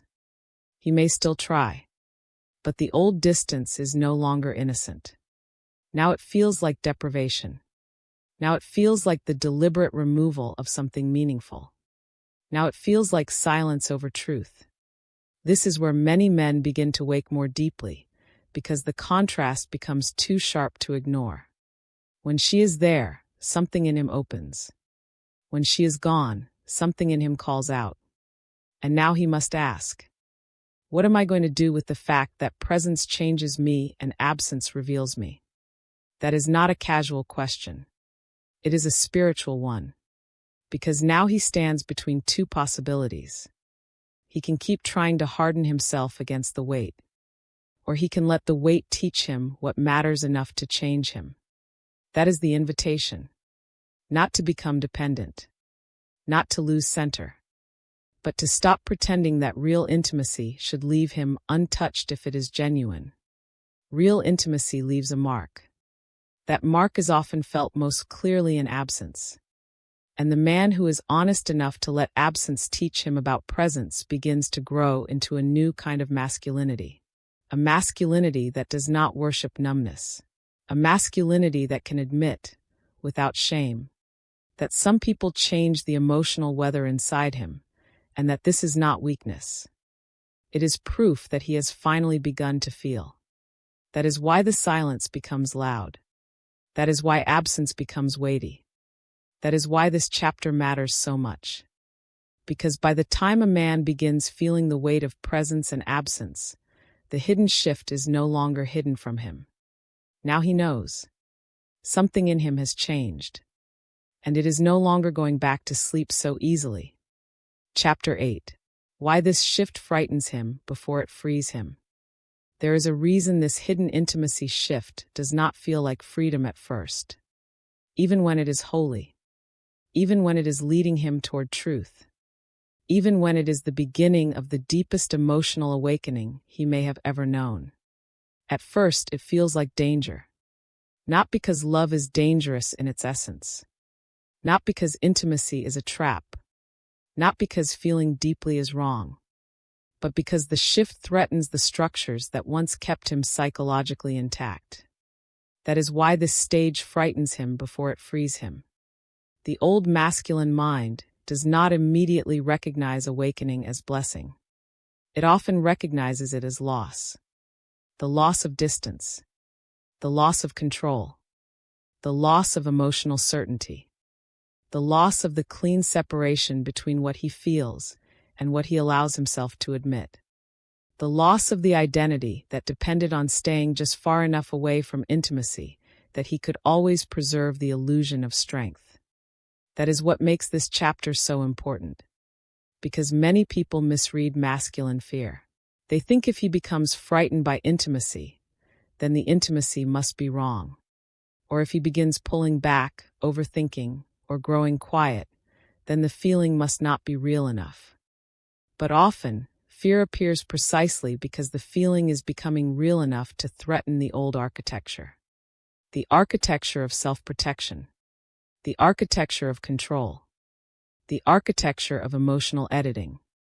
And when those structures begin to crack, the first sensation is rarely liberation. It is exposure. A man may suddenly realize that he is no longer operating from the emotional advantages he once trusted. He cannot unread what was seen. He cannot unfeel what was awakened. He cannot return to complete neutrality once presence and absence have both started carrying weight. He cannot fully believe his old explanations once his body, mind, and inner life are all testifying that something has changed. That is frightening, because now he stands between two selves. The self he knows, and the self-intimacy is calling forward. The self he knows is defended, measured, disciplined in ways that often keep him safe, capable of staying composed, capable of staying functional, capable of wanting without fully surrendering to what wanting means. The self-intimacy is calling forward is more honest, more reachable, more vulnerable to significance, less protected by image, less capable of living inside half-truths without feeling the cost. And for a man who has spent years trusting the first self, the second one does not immediately feel like salvation. It feels like risk. This is the hidden paradox of masculine awakening. What eventually frees him first feels like the thing that could undo him. Because freedom, in this case, is not freedom from feeling. It is freedom from the old defenses that made feeling impossible to live cleanly. And old defenses do not surrender without resistance. They say, "This is too much. Slow down. Pull back. Think harder. Regain perspective. Do not let this define you. Do not let this person matter too much. Do not lose yourself. Do not make this bigger than it is." On the surface, some of these thoughts sound wise. That is what makes them so powerful. Fear in the masculine mind rarely announces itself as fear. It often arrives disguised as maturity. It sounds like caution, discernment, independence, emotional self-respect, clarity. But underneath, a different force may be operating. The fear of no longer being able to hide. The fear of being changed. The fear of discovering that the old version of strength was more fragile than it looked. The fear of having to admit that what felt safe was sometimes only numbness with better language. This is why the shift feels frightening. It exposes what he can no longer fully protect. His tenderness, his need, his longing, his capacity to be touched, his emotional hunger, his dependence on structure, his dependence on not being too deeply known. All of these things rise when intimacy crosses the hidden threshold. And the mind at first interprets their rising as danger. Why? Because what rises now was never meant to rise within the old masculine system. That system was designed to contain, delay, and manage. It was not designed to hold soul-level intimacy with openness. It was built for survival, not surrender. For order, not revelation. For composure, not transformation. So when transformation begins, the system protests. That protest can look like withdrawal, overthinking, emotional confusion, a sudden need for space, a loss of verbal clarity, an increase in inner noise, a strange instinct to make the connection smaller than it actually feels. This does not always mean he is being dishonest with others on purpose. Often he is frightened by what is becoming undeniable inside himself. Because now he is not simply facing another person. He is facing the collapse of a psychological arrangement that once made him feel safe in his own skin. That collapse is destabilizing. He may begin to wonder, why am I reacting like this? Why does something so beautiful feel so threatening? Why does being seen feel both healing and unbearable? Why does real closeness make me want to come nearer and disappear at the same time? The answer is not that he is broken. The answer is that intimacy is taking him somewhere the old self cannot follow without losing power. That is why the fear comes first. The old self always fears its own irrelevance. And real intimacy makes parts of the old self irrelevant. The part that depended on emotional unreadability. The part that depended on always having the upper hand. The part that depended on never being too affected. The part that depended on being admired instead of actually known. These parts begin to weaken under the weight of real feeling. And anything that weakens the old defenses feels dangerous before it feels liberating. This is especially true for men who built identity around control. Because control is not just a habit. It is often a source of dignity. He may have learned that to remain composed is to remain worthy. That to stay self-contained is to stay masculine. That to need too much is to risk humiliation. That to be deeply affected is to lose advantage. So when intimacy begins melting those assumptions, the first response is often fear. Not because the intimacy is wrong. Because the old theology of masculinity is dying. That death can feel like panic. He may not call it panic. He may call it confusion, pressure, overwhelm, uncertainty. But underneath, something simpler is happening. He is afraid of becoming someone the old self does not know how to respect yet. A man who feels deeply. A man who cannot hide behind distance. A man who must tell the truth. A man who must stop using emotional complexity as a shield. A man who must admit that being reached this deeply has changed the way he thinks, feels, and responds. That man is freer. But first, he feels more vulnerable. And vulnerability always frightens the ego before it strengthens the soul. That is why this hidden shift feels like a threat before it feels like medicine. Because medicine does not always taste sweet when it first enters the wound. It stings. It exposes. It burns through what was infected. It reveals what cannot remain if healing is going to happen. Real intimacy does something similar.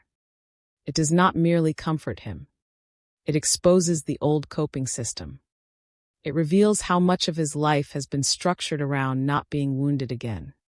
It reveals how often he has mistaken emotional self-protection for genuine peace. It reveals that he is capable of far more feeling than the old masculine identity wanted to allow. This revelation is painful because it makes return impossible.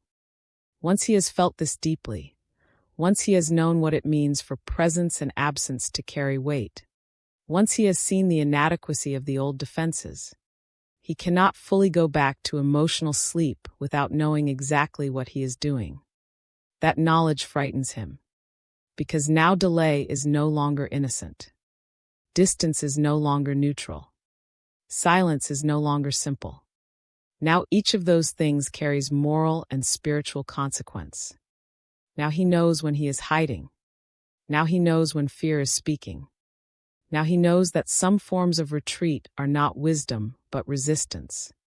And resistance becomes exhausting once truth has become visible. That exhaustion is part of what eventually frees him. Because at some point, maintaining the old self becomes more painful than surrendering it. That is the turning point. When fear no longer feels like safety. When control no longer feels like peace. When distance no longer feels like dignity. When the old ways of protecting himself begin feeling like a prison rather than a home. That is when the shift starts becoming freedom.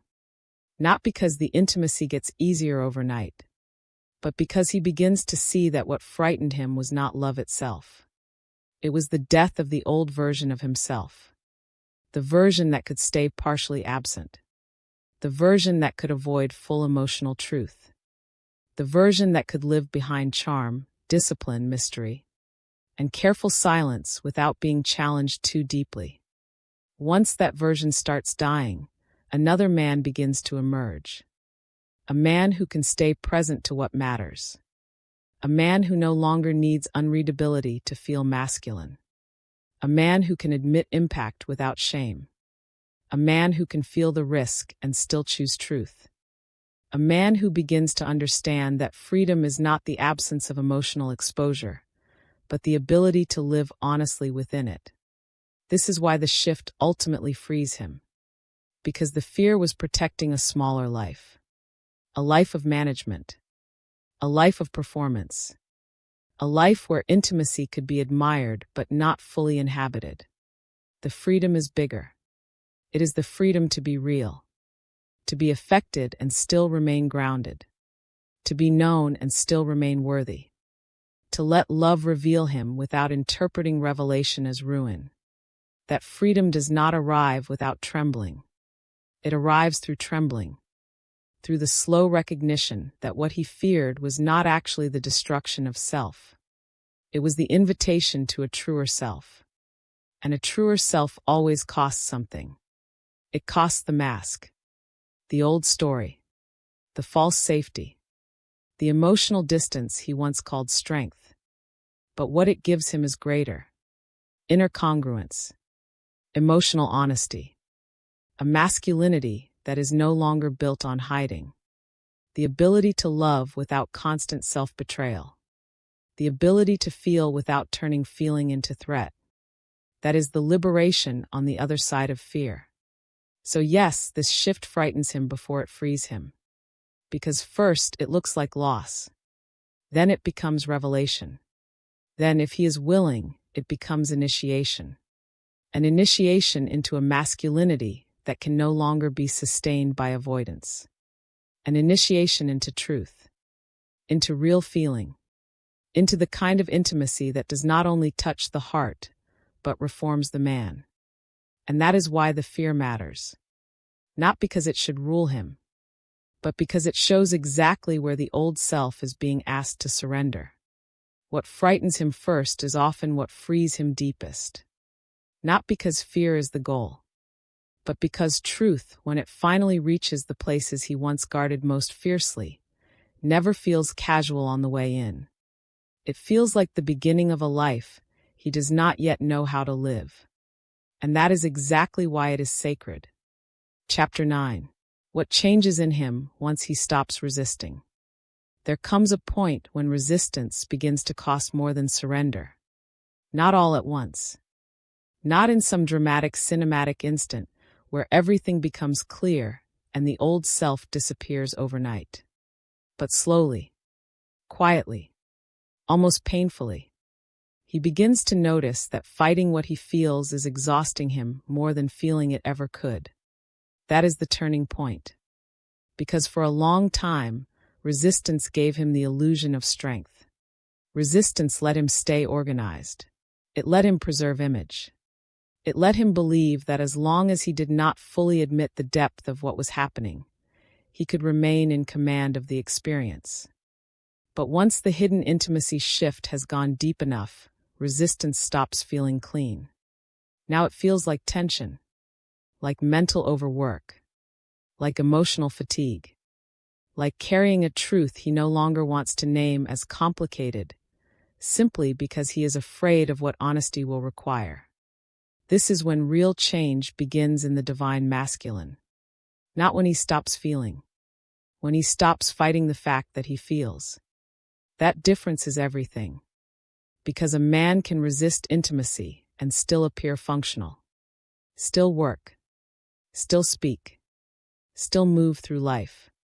Still wear the mask well enough that others may not even know what is happening beneath the surface. But inside, resistance begins splitting him.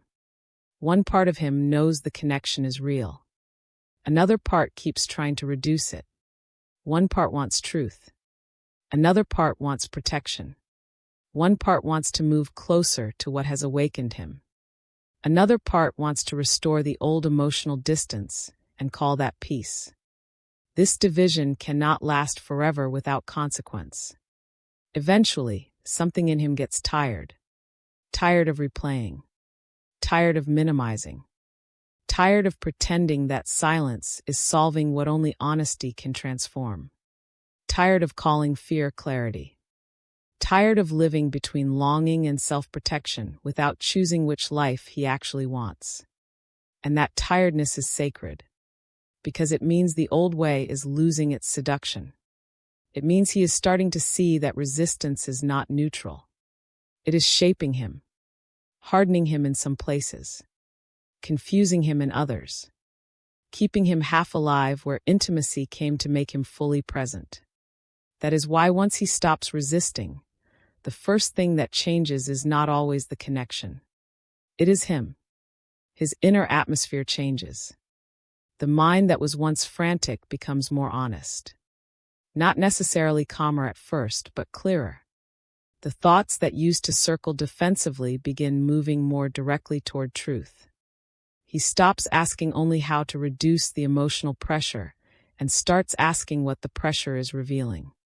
That is a very different man. Before, he may have said, "Why is this happening to me? Why can't I stop thinking about her? Why does this feel so intense? Why is this affecting me like this?" Now the questions deepen. What exactly am I afraid of? What in me keeps reaching for distance when something becomes real? Why have I trusted control more than connection? What part of my identity is being threatened by honesty? What would happen if I stopped protecting the version of me that can never fully be reached? These questions do not create quick relief. They create awakening. Because once he starts asking them, he is no longer resisting intimacy only. He is interrogating the old masculine structure that taught him how to avoid himself. This is where a different kind of strength begins growing. Not the strength of containment, the strength of contact. The ability to stay in contact with what is true, with the longing, with the fear, with the tenderness, with the grief, with the fact that another person has become inwardly significant in a way that now demands a more truthful man. This is what changes in him first. He becomes less allergic to reality. Before, reality felt too exposing, too risky, too disruptive to the image he had built. So he tried to manage it, pace it, delay it, soften it with explanation. But when he stops resisting, he begins to understand that reality is not the enemy. Reality is where the healing is. Reality is where the integration is. Reality is where the mask starts dying and the deeper self begins breathing. That is why he often becomes quieter in a different way. Not quiet from avoidance. Quiet from depth. He starts listening inwardly, listening to what the connection uncovered, listening to the places where his old language does not work anymore, listening to the emotional truth underneath his old reflexes. This listening changes how he thinks. He becomes less reactive to every wave of feeling, not because the feelings disappear, but because he is no longer spending so much energy pushing them away. Resistance always amplifies what it tries to suppress. When he stops resisting, he can finally begin discerning. He can begin seeing the difference between fear and wisdom, between space and avoidance, between inner caution and old self-protection, between sacred slowness and emotional delay. That discernment is maturity. Before, he may have confused his inner conflict for clarity. Now he starts realizing that true clarity is much simpler, though often more costly. True clarity says, "This matters. I am affected. I am afraid. I have been trying to manage what actually needs to be faced. I cannot become the man I am meant to be while continuing to hide behind the same defenses." That kind of honesty begins changing everything. His relationship to vulnerability changes. Before, vulnerability may have felt like danger. a threat to his control, his image, his masculine steadiness. But once he stops resisting, he begins to see that vulnerability is not what weakens him. Resistance was. Resistance made him fragmented, made him mentally noisy, made him emotionally divided, made him carry the burden of pretending he was less affected than he truly was. Vulnerability, on the other hand, begins making him coherent. Now his inner life and outer life can start belonging to the same man. Now he can begin speaking from where he actually is, not from where the mask would prefer him to appear. Now the tenderness that once frightened him becomes a source of truth instead of shame. This is one of the deepest transformations in the divine masculine. He stops seeing feeling as the problem. He starts seeing dishonesty about feeling as the problem. That shift changes how he loves. Because a man who stops resisting real intimacy does not just become more emotional. He becomes more responsible. He starts noticing the impact of his silence, the weight of his inconsistency, the cost of his vagueness, the consequences of letting another person feel something real while he hides behind emotional ambiguity. This awareness can be painful, but it is necessary, because the old masculine often centers itself, its fears, its control, its image, its comfort. But the awakened masculine begins thinking relationally. He begins asking, what am I creating in this space? What does my fear do to another person when I let it govern me? What does my hesitation cost when the connection is no longer casual? What kind of man am I becoming through the way I handle what is sacred? That is a massive inner shift. Now intimacy is no longer just about his experience. It is also about stewardship. Stewardship of energy, of trust, of presence, of what he awakens in another human being, of what has been awakened in him. This is when he stops wanting merely to feel deeply. He starts wanting to hold depth rightly. And that desire marks a real rebirth. Because before, he may have been impressed by intensity. Now he begins valuing integrity. Before, he may have wanted the emotional high. Now he wants congruence. Before, he may have wanted closeness as experience. Now he understands that closeness is responsibility. This realization does not harden him. It deepens him. He begins becoming less performative, less interested in looking profound, less attached to emotional complexity as an identity, less dependent on unreadability as power. Instead, he becomes simpler in the most beautiful way. Not simplistic. Clear. He becomes a man who can say, yes, this matters. Yes, I need to be honest about what it has changed in me. Yes, I can feel without retreating into pride. Yes, I can remain present to the discomfort of truth. Yes, I am being asked to outgrow the version of masculinity that kept me safe, but kept me half awake. That is when the hidden intimacy shift becomes visible in his character. Not just in what he feels, in what he becomes. He becomes more grounded because he is no longer building calm on suppression. He becomes more tender because tenderness is no longer interpreted as weakness. He becomes more honest because lies, even subtle inner lies, start feeling spiritually heavy. He becomes more intentional because he now understands that intimacy is not something to drift through unconsciously. And perhaps most importantly, he becomes more available to love. Not just to receive it, to meet it. That is the key. The old masculine may admire love, desire love, long for love, even speak beautifully about love. But if he is still resisting what intimacy reveals, he remains unable to fully meet it. Once he stops resisting, he begins becoming a man who can meet love with presence instead of panic, with truth instead of theater, with emotional steadiness instead of emotional defense. This does not mean he becomes perfect. It means he becomes reachable. Reachable by truth. Reachable by remorse when he is dishonest. reachable by tenderness when it rises, reachable by the sacred seriousness of what intimacy asks from a man. This is why the hidden shift matters so much. It does not just make him feel more. It gives him the possibility of becoming more human in the deepest and strongest sense. He starts living with less armor between himself and reality, less performance between himself and love, less distance between what he knows inwardly and what he is willing to embody outwardly.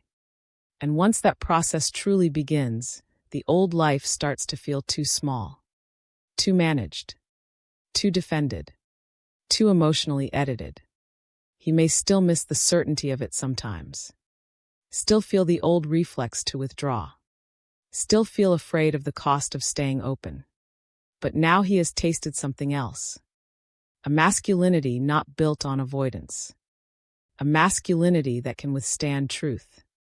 A masculinity that does not need to be unreachable in order to feel strong. That is what changes in him once he stops resisting. He stops merely managing intimacy. He begins being formed by it. He stops asking how to preserve the old self. He begins asking who he is becoming through what this has awakened. And that question, if he keeps living inside it honestly, will change the entire direction of his life. Because the moment a man stops resisting what real intimacy has revealed, he is no longer just reacting to love. He is finally letting love tell the truth about him. And that truth, though it may humble him first, is the beginning of freedom. Chapter 10. The hidden shift was the beginning of his awakening. In the end, the deepest change does not happen because he suddenly becomes more emotional. It happens because he can no longer live the same way after what intimacy has shown him. That is the real turning point. Not the first attraction. Not the first conversation. Not even the first moment he realizes he is affected. The real turning point is when he understands that the hidden shift was never just about feeling more. It was about becoming more real. For so long, he may have believed that strength meant staying composed, staying guarded, staying hard to read, staying one step ahead of anything that could make him feel too much, need too much, or lose control. He may have built an entire inner world around that version of masculinity. A masculinity that looked calm, capable, steady, and disciplined on the outside, but quietly depended on distance to survive. Then intimacy entered. Not loud at first. Not dramatic. Not obvious enough for everyone else to see. But deep enough to reach him. And once it reached him, the old way of being could not hold the same authority it once had. That is what this journey has really been about. Not a woman merely entering his life. Not a connection simply becoming intense. But a hidden shift inside the masculine mind, where intimacy stops being something he can observe, manage, or perform through, and starts becoming something that reveals the truth of who he is beneath all his defenses. This is why the shift matters so much. It is not a romantic detail. It is a spiritual fracture in the old self. The old self says, stay careful. Stay controlled. Stay protected. Do not let anyone matter enough to change you. But the hidden shift says, too late. Something real has already reached you. And once something real reaches him, a man stands before a new kind of decision. Will he spend the rest of his life trying to return to the old emotional distance? Or will he let this disruption become a doorway into a truer kind of masculinity? That is where awakening begins. Not in perfection. Not in smoothness. Not in some fantasy where every fear disappears. Awakening begins when he stops worshiping the version of himself that could feel less. Because that version was never peace. It was protection. And protection, when it becomes identity, can keep a man alive without ever letting him be fully known, fully transformed, or fully present inside love. The hidden intimacy shift breaks that illusion. It shows him that what he once called clarity was sometimes fear. What he once called self-control was sometimes emotional distance. What he once called strength was sometimes the refusal to let life touch him deeply enough to make him honest. That is why this shift is so painful and so sacred, because it does not destroy the man. It destroys the false agreement he had with numbness. He can no longer comfortably pretend that what he feels is small. He can no longer act as though her presence and absence mean the same thing. He can no longer keep telling himself that silence is always wisdom, or that distance is always maturity, or that longing is something to be ashamed of. Now he knows better. He knows that presence can rearrange him, that absence can expose him, that vulnerability can teach him, that intimacy can do what no amount of ambition, discipline, or outer success ever managed to do. It can make him feel for real. And once a man feels for real, the old life becomes too small, too edited, too defended, too dependent on control. That does not mean the path becomes easy. He may still struggle, still hesitate, still feel the reflex to retreat, still battle the old voice that tells him to hide, delay, reduce, protect. But now another voice has entered, a deeper voice, a voice that says, tell the truth. Stop running. Stop calling fear wisdom. Stop acting as though this did not matter. Stop protecting the mask more than the soul. That voice is the beginning of the awakened masculine. Not a louder man, a truer man. A man who no longer wants to merely experience intimacy. A man who wants to be worthy of what intimacy revealed. This is what changes him after the hidden shift. He becomes more inwardly honest, more aware of how his silence affects others, more aware of how much energy it takes to maintain a false emotional distance, more reverent toward love, more careful with what he awakens in another person, more willing to admit when he is afraid instead of disguising fear as detachment.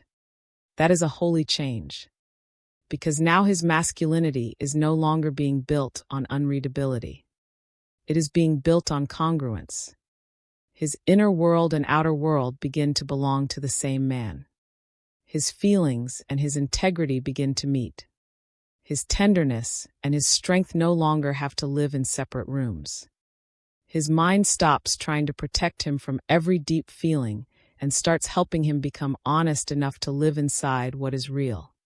This is why the hidden shift was never the end of his old life. It was the beginning of his real one.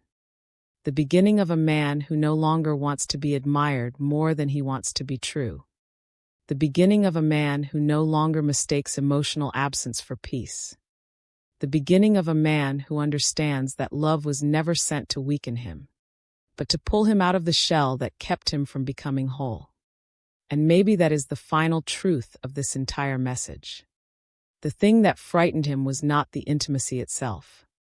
It was the death of the version of himself that could live near intimacy without ever letting intimacy make him real. But that version was never his highest form. His highest form was always waiting on the other side of surrender, on the other side of emotional truth, on the other side of finally admitting, this touched me, this changed me, this mattered, and I can never again become the man I was before I felt it. That is not weakness. That is awakening. So if he is trembling, let him tremble. If he is quiet, let him listen. If he is struggling, let him struggle honestly. Because the divine masculine is not the man who never gets shaken. He is the man who lets the shaking become truth. So let this be the reminder. The hidden intimacy shift did not come to ruin him. It came to reveal him.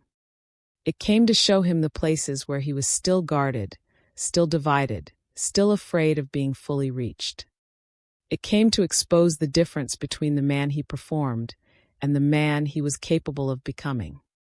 It came to make him finally feel, not so he would fall apart, but so he could stop living half alive. Real intimacy is not the enemy of the masculine. It is the mirror that calls the masculine higher. It does not take his strength away. It purifies it. It does not make him smaller. It makes him more honest. It does not end him. It begins him. If this message spoke to you, comment "He feels now" below. Tell me which chapter hit you the deepest, and share this video with someone who needs this message today. Subscribe for more content on divine masculine awakening, sacred intimacy, emotional truth, and conscious love. Thank you for spending this moment with me. If this message resonated with your soul, remember to subscribe and continue this journey with us here on Twin Flame Journey. And always remember, what is meant for your soul will always find its way back to you. Until next time, beautiful soul, trust the journey.